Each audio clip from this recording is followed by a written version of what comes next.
So now I want to identify one of our roots in terms of the Jewish people. I call it the Jewish underground. The Jewish underground consists of those millions and millions of Jews throughout Jewish history who felt the way I did. But couldn't, do you understand, publicly protest, because in those days you could get killed. Now you'd be executed, excommunicated. I mean, people didn't do that. So they expressed their rebellion. All right, all right. Was it Jewish? Was the rebellion Jewish? Yes, it was conducted by Jews. And I call it the underground tradition. So let me try to explain the underground tradition. The underground tradition is expressed in what I call certain philosophers. Way back some 2,000 years ago, after Rome defeated the Jews for a second time in a horrible war, there was a rabbi, his name was Elisha ben Avuya, who was perhaps the greatest scholar of his time. He simply picked himself up. He didn't cease to be Jewish. He just gave up of the rabbinate, if you will, because he says, I don't understand this. All these good people have died in this war, do you understand? We were promised that indeed this war would lead to salvation, and what? All we have is suffering, and I want to know why. And telling me that we're sinners is no answer. So he left. And in fact, there's a book on our bookshelf here. It's called As a Driven Leaf by Milton Steinberg, which is the story of Elisha ben Avuya. So, and then there's another one in the 10th century AD. There was a Jewish philosopher in Persia whose name was Chiwi al-Balkhi. Don't worry about pronouncing it. Just say, it rhymes with kiwi, and that makes it easy, right? All right, then you got it. Chiwi, all right, Chiwi al-Balkhi, and he lived at the same time as Omar Khayyam. You may remember the poetry of Omar Khayyam, well, whatever it was.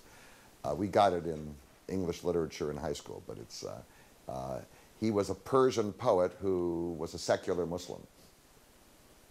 And Chiwi al-Balkhi most likely knew about the ideas of Omar Khayyam, and he wrote a whole book in which he questioned, again, on the same basis, the very existence of God. So what I'm saying is throughout the ages, there have been all these people, do you understand?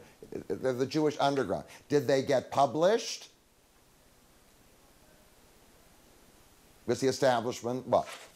The establishment insisted on conformity. Ultimately, the Jewish personality developed three characteristics which I consider to be underground.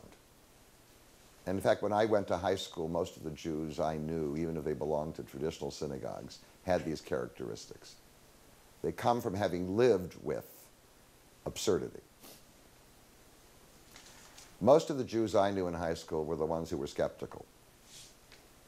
Oh, what? Oh, it was, it was always so Jewish. Well, but when I went to synagogue, you always said, Jews are the people of the book, we believe, we believe, we believe. That wasn't the Jews I knew. The reason why there's Jewish skepticism is after you've been hit over the head 200,000 times, it finally registers that maybe the management isn't so good. Do you understand? And since you can't express it freely, you express it, that's what happens. Jews develop the skepticism because that's what they live with. They live with all this disappointment. The second characteristic is called ambition. Jews became overwhelmingly ambitious. Now, in the Talmud it says that every Jew should accept his portion, his chelek, happily. Whatever God gives to you, you say what? Thank you. You made me a garbage collector, thank you, thank you, thank you. You made me a slave, thank you, thank you, thank you. Whatever you made me, I say what? Thanks, thank you. When I first read that, I remember, that doesn't sound Jewish. Jewish ambition is a function of the fact that, having said thank you, thank you, thank you, all they kept getting was what? Yes, garbage collection, that's right. So in the end, the only way, and this is a humanistic theme, the only way that they could succeed was that they had to take their own lives in their own hands, what? Plan it. I mean, ambition is part of taking your life in your own hands. Damn it, I don't care what they're saying over there. I'm not going to die. So Jewish skepticism, Jewish ambition, and, you know, the most important one is Jewish humor. Jewish humor comes from a very deep skepticism. You know, it's one of my favorites is, you all know Fiddler on the Roof, which is based on a Shalom Aleichem story about Tevye the milkman. And you know, Tevye has this conversation always with God, and my favorite one is when he says to God, he says, look, I'm so glad to be one of the chosen people, but would you mind choosing somebody else? Now that's a Jewish joke. Do you understand? That's a Jewish joke. If you understand that attitude, do you understand the underground? The underground is like a resistance movement that's been around for ages. And finally, in the 19th century, it exploded because there was the freedom to say what you wanted to say. So we have very deep roots.